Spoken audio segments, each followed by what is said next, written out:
It's time for State Your Case with George Korda on Newstalk 98.7 WOKI. State Your Case is brought to you by Matlock Tire Service and Auto Repair. Now, here's your host, George Korda.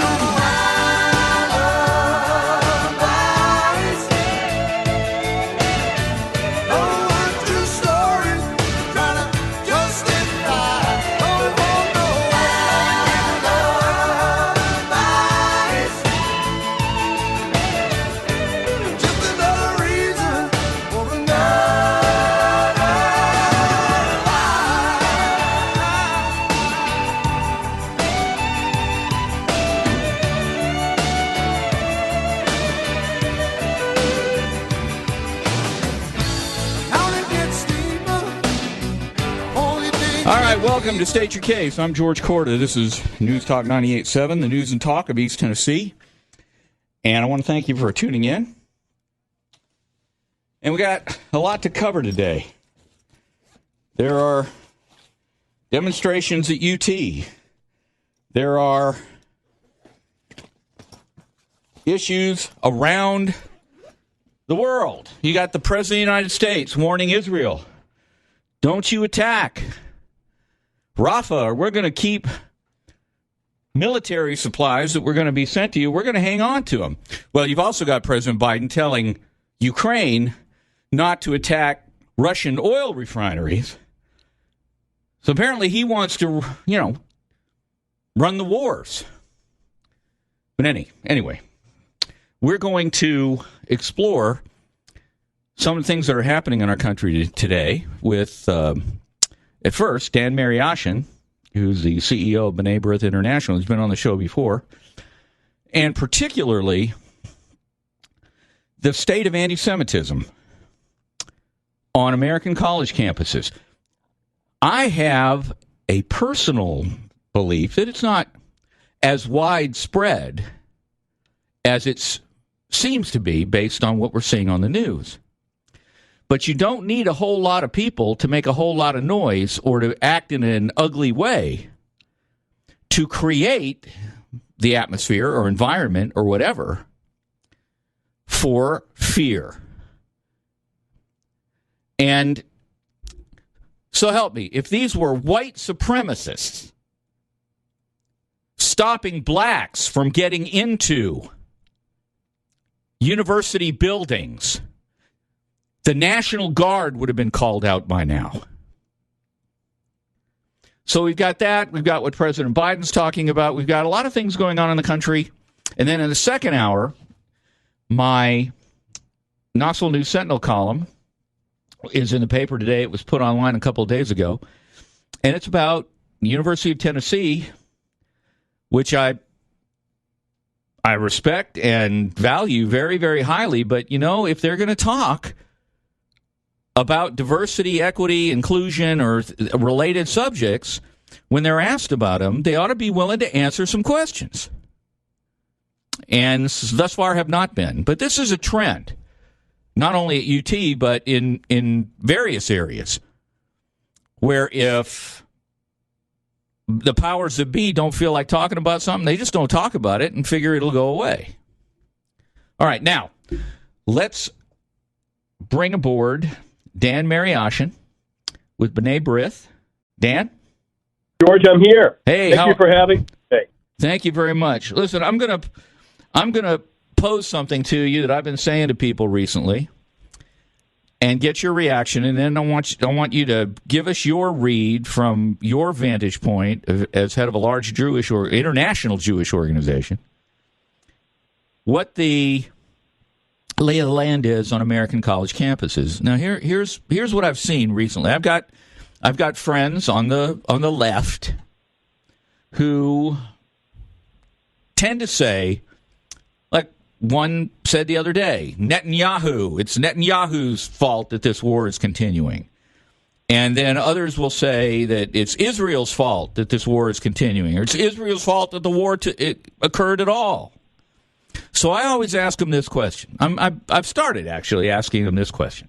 And it came up on the show last week when a lady called in, who I appreciate listening, and was critical of Israel and Netanyahu, and I asked her this question. I said, you're in the White House. You are responsible for American security, for safeguarding the lives of Americans. And terrorists have come across the U.S. border from a hostile enclave and killed 40,000 Americans. 40,000. And, ladies and gentlemen, the number 40,000 in relation to October 7th and the attack on Israel is the difference in populations between Israel and the United States. If 9/11 had been the same scale as what happened in Israel on October 7th, 40,000 people would have been killed.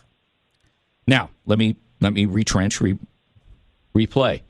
If you were, this is what I asked, if you were responsible for American security, for protecting lives of Americans, and 40,000 Americans are killed, and then the terrorists withdraw into what they believe to be their safe enclave and surround themselves with civilians, you're in the White House. You're responsible for American security. What do you do? And the answer they're giving me is this. But Netanyahu, but Israel. I say, okay, take them off the board. I'm asking you, if you were responsible for making the decisions and this kind of an attack was leveled against the United States, what would you do? And Dan, two things happen. I either get no answer, or three things. I either get no answer, or I'm told I don't understand the situation, or I'm told, but Netanyahu, but Israel. The reality is they can't answer that question. Now, why do you think it's so easy to criticize Israel and so hard to see these things from the Israeli standpoint, or becoming that way? Go ahead. Well, first of all, about Netanyahu, he was elected the prime minister of Israel. He heads a war cabinet. There's only one government at a time, and he's the prime minister. But Netanyahu, whatever you may think, is being used as a punching bag. He's being used as a piñata, basically as an excuse to blame Israel. Let me put it another way, George. We were attacked on December 7, 1941, and in Europe, the Nazis were moving against Europe and against our allies. They were bombing London. And we went to war thousands of miles away, thousands, in order to defeat our enemies. It took 4 years to defeat our enemies and to make sure that those enemies did not set foot on our soil across two oceans. And we were right to do it. Now, in the case of Israel, I have a cousin, in the interest of full disclosure here, who is a hostage taken by Hamas. And he was taken from his community, from his kibbutz community, on the morning of October 7th, and he was taken into Gaza, where he still is. We hope pray he's still living.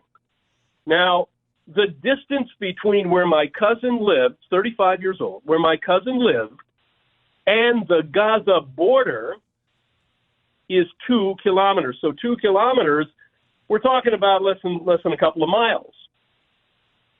So for Israel, this is real time. This is an enemy crossing over that really does live next door. And then the other thing, we have to remind ourselves, what happened on October 7th? The most brutal, horrific crimes. Parents being burned in front of children. Children being burned in front of parents. Women raped. The worst possible, couple of hundred, more than 100, 200 people taken hostage and kidnapped and taken into Gaza and taken into these tunnels. So, of course, Israel has to finish the job. And this war cannot be micromanaged from the United States, and it can't be micromanaged from Europe. Israel has got to do it. By the way, they're not asking for American troops. They're not asking for anybody's troops, not asking for NATO troops. You know, NATO went to Afghanistan, and there were, multilateral forces in Iraq. Israel's not asking for that. But they're saying, let us finish the job. And one more point. This is not only a battle against Hamas. This is that affects Israel. It affects us as well, because if Hamas can get away with this, if they can live to fight another day, their paymasters, the puppet master, if you will, the puppeteer, is in Iran. And their other ally is Hezbollah, which sits on the northern border of Israel, with more soldiers, troops than Hamas, with more rockets, with more precision-guided rockets. And they will say, look, if Israel is being prevented from finishing the job with Hamas, let's go in for the kill. And so this will affect us because Iran's stature, if this happens, will grow even more. And Iran is the main sponsor of all of this. Okay, and hold on, just 1 second. I've got to take a break. Go ahead. Let me do that, and then we'll come back and we'll talk about this some more. And I want to talk about U.S. college campuses because I made a point last week I want to present to you. All right. All right, we're back on State Your Case. I'm George Korda. This is Newstalk 98.7, the news and talk of East Tennessee. Now, I'm talking with Dan Mariaschin, the CEO of B'rith International, an international Jewish organization. And he is hearing, undoubtedly, from all over the country about acts of anti-Semitism on American college campuses. And last week, if you were listening, I made this point. I said, if you're protesting against Israeli policy and you're stopping a Jewish student from going into class, or if you're harassing a Jewish student, or if you're hitting a Jewish student, or if you're doing anything like that, what you're demonstrating is that your issue isn't with Israel, it's with Jews. Because those kids don't have any say-so over Israeli policy. So that's a form of, well, let's just, like the Russians used to call pogroms. And other countries have done their people. Okay, we're upset about something. Let's go beat up the Jews. And so if demonstrators and protesters are stopping Jewish kids from going to class and harassing Jewish kids on campus, that's not protest. That's anti-Semitism. And there's an extraordinary picture of a group of, they were called SA troops, and they were an arm of the Nazi Party, standing on the steps of a university in Vienna, their arms locked to keep Jewish students from coming in. There is no difference. Dan, what are you saying? Yeah, I know that photo, and there are people who are making those analogies and those comparisons. But let's go to the basic facts here. These are not pro-peace demonstrations, and they're not peaceful demonstrations. They are pro-Hamas demonstrations. And increasingly, when these demonstrations and these encampments were built on campuses, increasingly we saw the level of heat being raised every day, and the kind of language that's being used becoming more and more hostile. And you're right. Pro-Israel students, these are Jewish students mainly, but not only, being prevented from crossing the quad or one campus or another, or not being allowed to even stay on the periphery of these demonstrations. What these demonstrations are doing is calling for the elimination of the state of Israel. If you're behind Hamas, you're calling for the elimination of Israel, but you're also calling for the elimination of the 7.5 million Jews who live in Israel, which is a call for genocide.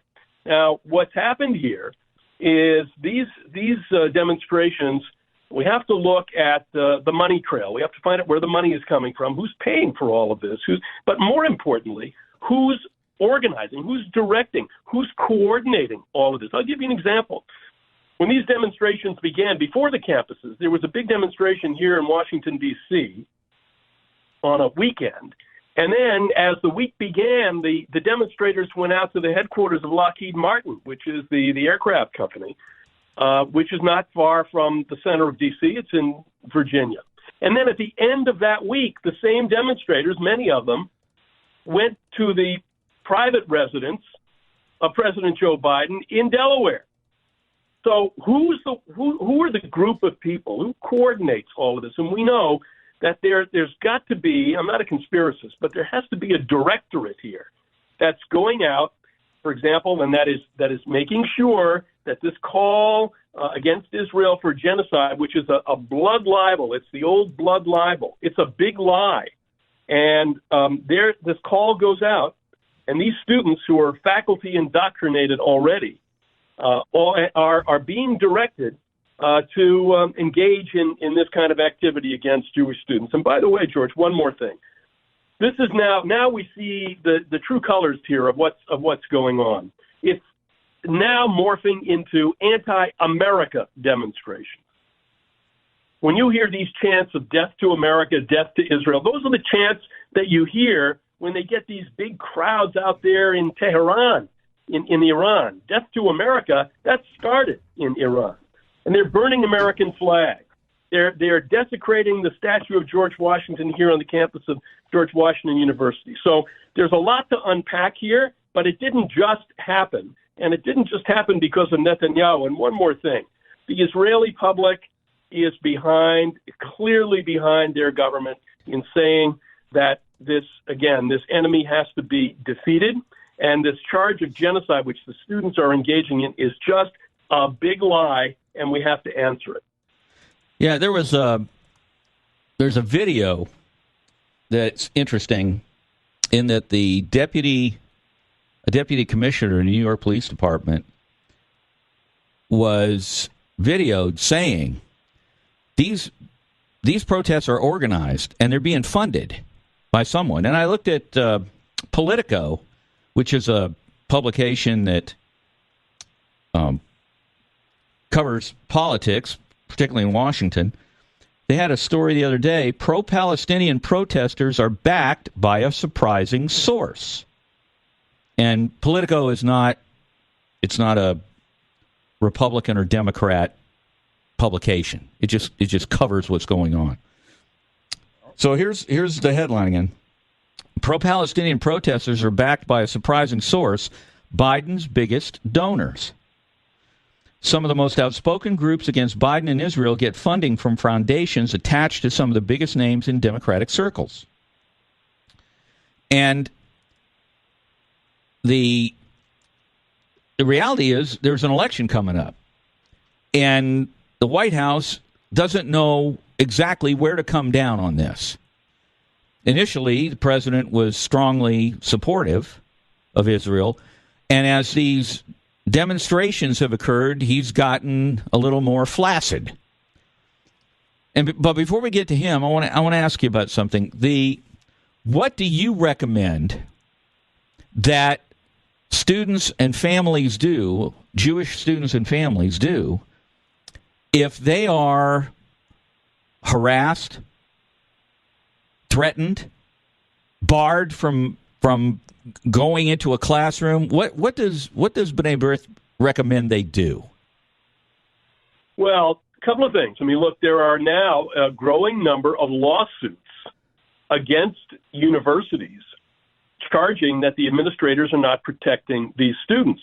And the lawsuits, I think, are many of them are going to be successful, hopefully all of them. I mean, there's a lawsuit at Harvard right now. There's a lawsuit at Northwestern. By the way, some of these universities, the administrators who are so really afraid of confronting the demonstrators. And by the way, let's get the free speech argument out there. Of course, we believe in free speech. We cherish the free speech guarantees that we have in this country. This is hate speech. This is intimidation. It's bullying.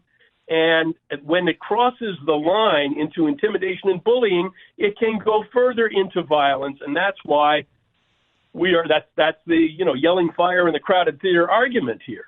So there have to be these lawsuits in order to send a message to these administrators. And the other thing is, by the way, it's not just the Jewish students who are the victims in this. If you look broadly, I mean, there are many college students, for example, many of them, you saw this, who missed their first graduation because of COVID. Now they get to the college graduation, and these commencement ceremonies are being canceled in some places. The kids can't take their final exams. It's a mess. It's a mess. So many, many more people. And you said something earlier, George, which is true.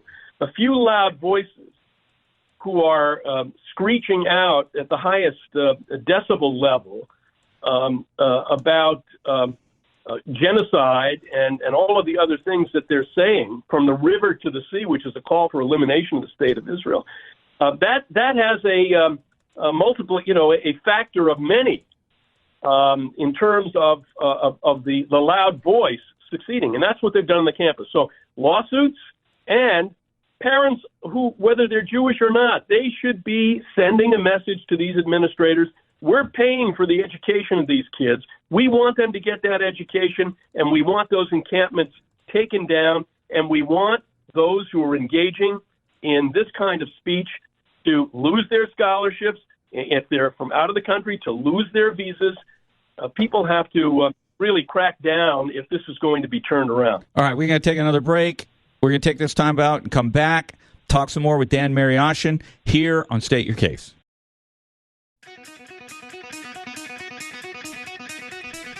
All right, we're back on State Your Case. I'm George Korda. This is Newstalk 98.7, the news and talk of East Tennessee. I'm talking with Dan Mariaschin, the CEO of B'rith International, who, it's fair to say, is not, what's the word I'm looking for here? Objective on this subject of Israel anti-Semitism, and quite frankly, neither am I. So, knowing that, in the interest of disclosure, I just want you to know that, because what is going on, particularly on U.S. college campuses, and Dan alluded to it, a lot of this isn't having to do with Israel. This is having to do with anti-West, anti-Western culture, anti-Western politics, anti-Western religion, anti-Western policy. You know what? Most of these demonstrators, they remind me a little bit of what I saw in Chicago in 1996. 1968 National Convention, Democratic National Convention in Chicago is historically a watershed moment with the violence and the riots and the fighting between police and demonstrators over the Vietnam War. Well, in 1996, the Democratic Convention was held in Chicago, and I was there doing commentary back to Knoxville. And people were trying to recreate 1968. There were about 40 of them. There were more media there covering them than there were protesters who were trying to create a dust-up of some kind. And I think I'm reasonably confident a lot of these protesters are kids who, if you placed a map in front of them and said, find Gaza, they wouldn't have the first clue where it is. And if you ask them about Palestinian Authority and about Hamas and how it took over Gaza and made it a terrorist camp, they wouldn't know a thing about it. Hey, it's protest time. And there are organizations, there are people, is now coming out that are funding these protests. And I mean, and so it is a concentrated, planned effort. I mean, you've seen those pictures where at the protests all the tents look alike, and then you mention that, and somebody says, "Oh, well, they're a low-cost tent item at Walmart." Yeah, that's why 50 tents are exactly alike. No, somebody's, as the deputy commissioner of the New York Police Department said, somebody's providing them the direction, the leaflets, the instructions on what to do if arrested, how to handle them, how to protest like this. And then you got maroons like that young woman who, she was at Columbia, and they took over a building and started trashing a building in Columbia University, and she comes out and demands food be delivered, that protesters are going to die, that they're going to die of starvation and dehydration. So she wants food delivered to them. Now, let me tell you something. This is Rolls-Royce level protesting. We want to take over the building. We want to shut everybody else out. We want our voice heard. And by the way, could you deliver us some pizza?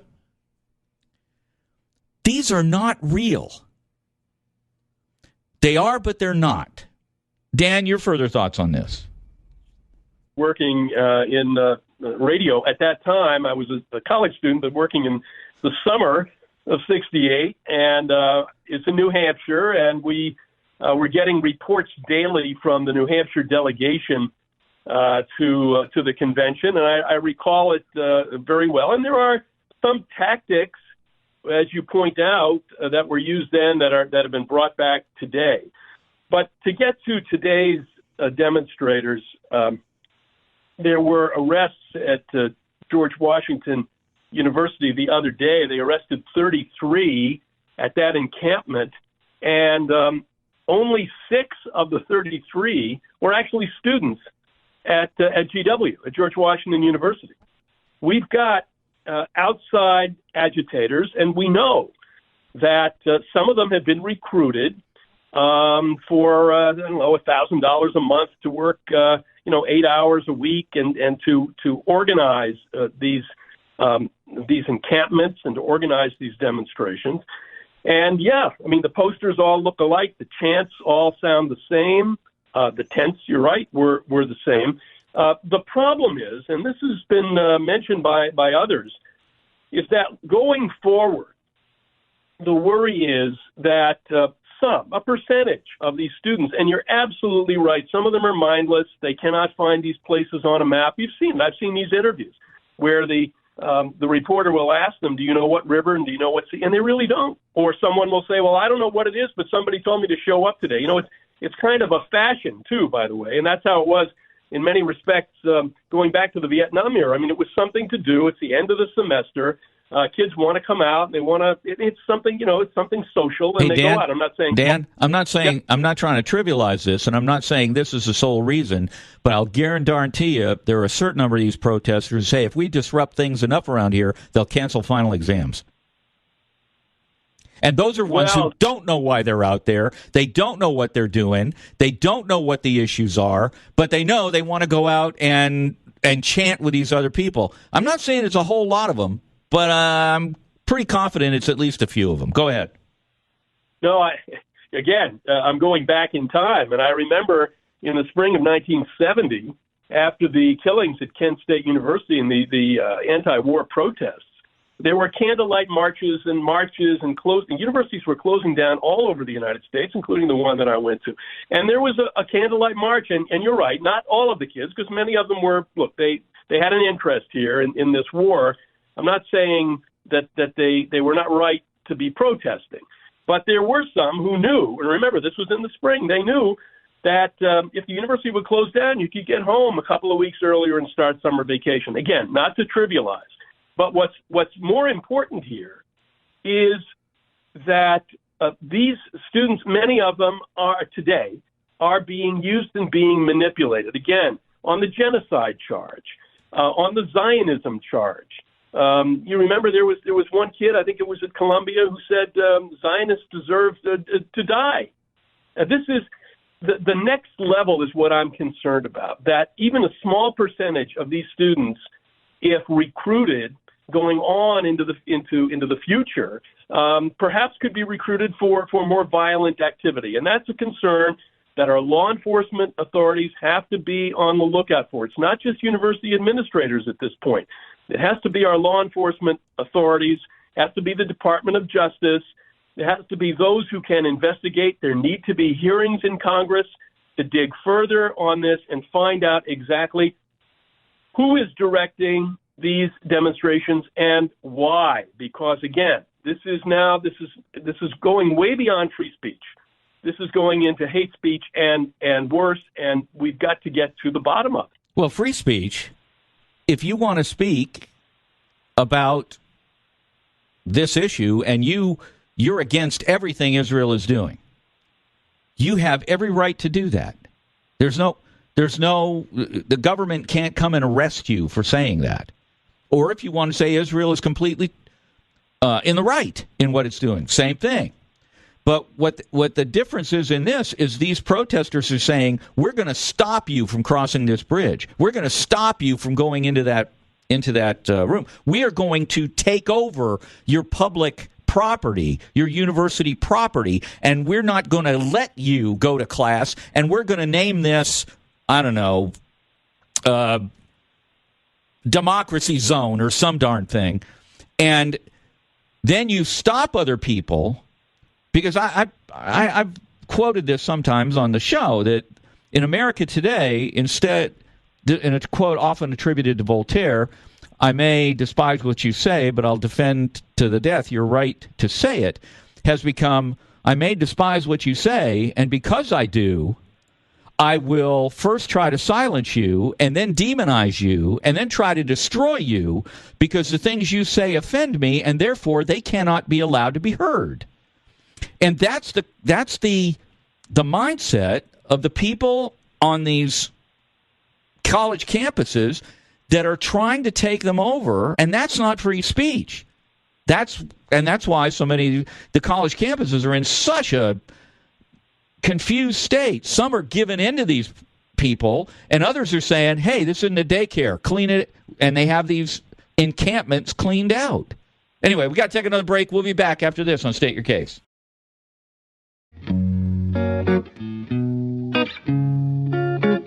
All right, we're back on State Your Case. I'm George Korda. This is Newstalk 98.7, the news and talk of East Tennessee. We're going to wrap up our conversation with Dan Mariaschin, the CEO. He's been very kind to be on the show before, and I'm reasonably confident that he will be back on again if he's willing. And I appreciate his observations on these things, because if you watch the news, and I'm talking about mainstream news, Israel almost always is sort of painted as the bad guy here. And they're not. They're not. They're responding to an attack the likes of which America has never seen. 9/11 killed between 2,000 and 3,000 people. December 7th, 1941 killed about 2,400 people. If October 7th had occurred in the United States, it would have killed 40,000 Americans. You could have filled Thompson Bowling Arena twice, pretty much, with the number of people murdered, raped, tortured, and the United States would not stop. It would not stop until it got to those responsible. But it didn't happen to us, so we can tell other people, hey, back off. Why? For political considerations. Dan, give us your summary of where you think things are going from here in the country, and what is your assessment of President Biden saying to Israel, if you attack Rafah, we're not going to send you military aid? Yeah, well, this decision has to be reversed. The decision is wrong. Look, Israel is fighting an asymmetrical enemy. This is not an enemy. You pointed it out. We haven't quite faced an enemy like this. None of us have. They fight on top of the ground, and they fight underneath from tunnels. They're in hospitals. They're in mosques. They're in apartment buildings. They're in schools. They put their weapons in hospitals. They put their weapons in apartment buildings. No country has ever had to face this kind of enemy, which then gathers its own people around it to protect the terrorist organization, and they don't care how many of their own people are killed. But this enemy needs to be stopped. And no country has taken more care in looking out for civilian casualties than Israel. John Spencer, who heads the Urban Warfare Institute at West Point, has said that the correlation between combatant fatalities and civilian fatalities in this war is the lowest in modern history. Israel needs to finish the job. This order on weapons deliveries needs to be reversed, not only for Israel's interest, but for our interest as Americans. And I hope that we hear better news this week. All right. Dan Mariaschin, the CEO of B'rith International, thank you very much for being my guest today. And I look forward to having you back on again in the future. Thank you, George. Thanks for the opportunity.